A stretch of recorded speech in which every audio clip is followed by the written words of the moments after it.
తెలంగాణలో మరోసారి ప్రైవేట్ కాలేజీలు బంద్ కానున్నాయి. ఈ మేరకు ఇంజనీరింగ్ కాలేజీల యాజమాన్యం కీలక ప్రకటన చేసింది. ప్రభుత్వం చెల్లించాల్సిన ఫీజు రియంబర్స్మెంట్ బకాయిల విషయంలో నిర్లక్ష్యం చేస్తుందని సంఘం నేతలు ఆరోపిస్తున్నారు. నవంబర్ 3వ తేదీ నుంచి బంద్ పాటిస్తామని, అక్టోబర్ 22వ తేదీన ప్రభుత్వానికి నోటీసులు అందజేస్తామని ప్రైవేట్ కళాశాలల సమాఖ్య వెల్లడించింది. అక్టోబర్ 25వ తేదీన విద్యార్థి సంఘాలతో 26వ తేదీన సర్వసభ్య సమావేశాలు నిర్వహించాలని నిర్ణయించింది.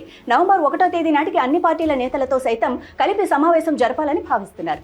సీఎం రేవంత్ రెడ్డి అధ్యక్షతన రేపు తెలంగాణ మంత్రివర్గ సమావేశం కానుంది. కేబినెట్ సమావేశంలో బీసీ రిజర్వేషన్లపై రాష్ట్ర హైకోర్టు ఇచ్చిన మధ్యంతర ఉత్తర్వులు, సుప్రీంకోర్టు ఇచ్చిన తీర్పు నేపథ్యంలో స్థానిక సంస్థల ఎన్నికలతో పాటు భవిష్యత్ కార్యాచరణపై కేబినెట్ చర్చించనుంది. దీంతో ఇటీవల భేటీలో రాష్ట్ర ప్రభుత్వం తీసుకున్న 2 పిల్లల నిబంధన ఆర్డినెన్స్ కు మంత్రివర్గం ఆమోదం తెలుపనుంది. అలాగే ఎస్ఎల్బీసీ పునరుద్ధరణ పనులు, ఎస్ఆర్ఎస్పీ 2వ దశకు రామిరెడ్డి దామోదర్ రెడ్డి పేరు, కాళేశ్వరం పునరుద్ధరణ సహా పలు ప్రాజెక్టు పనులపై మంత్రివర్గం చర్చించనున్నట్లు తెలుస్తోంది.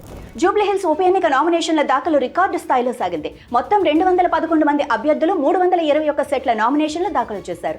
నిన్న ఒక్కరోజే 117 మంది అభ్యర్థులు 194 సెట్ల నామినేషన్లు సమర్పించారు. దీంతో తెల్లవారుజామున 3 గంటల వరకు నామినేషన్ల స్వీకరణ కొనసాగింది. చివరి రోజు కావడంతో అభ్యర్థులు, పార్టీ ప్రతినిధులు, అనుచరులు రిటర్నింగ్ ఆఫీస్ వద్ద గుమిగూడారు. అధికారులు రాత్రంతా నామినేషన్ల స్వీకరణలో నిమగ్నమయ్యారు.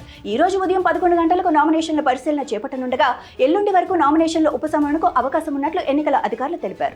నిజామాబాద్ కు చెందిన rowdy sheeter constable Pramod Kumar హత్య కేసు నిందితుడు షేక్ రియాజ్ ఎన్కౌంటర్ పై తెలంగాణ రాష్ట్ర మానవ హక్కుల కమిషన్ ఆగ్రహం వ్యక్తం చేసింది. వార్తా కథనాల ఆధారంగా సుమోటో కేసు నమోదు చేసింది. రియాజ్ పై కాల్పులకు దారితీసిన పరిస్థితులు, మేజిస్ట్రేట్ విచారణ, ఎఫ్ఐఆర్, పోస్టుమార్టం నివేదిక కాపీలతో కూడిన వివరణను నవంబర్ 24 లోపు సమర్పించాలని డీజీపీని ఆదేశించింది. ఎన్కౌంటర్ మరణాలపై జాతీయ మానవ హక్కుల కమిషన్ సుప్రీంకోర్టు జారీ చేసిన మార్గదర్శకాలకు అనుగుణంగా నివేదికను ఇవ్వాలని స్పష్టం చేసింది.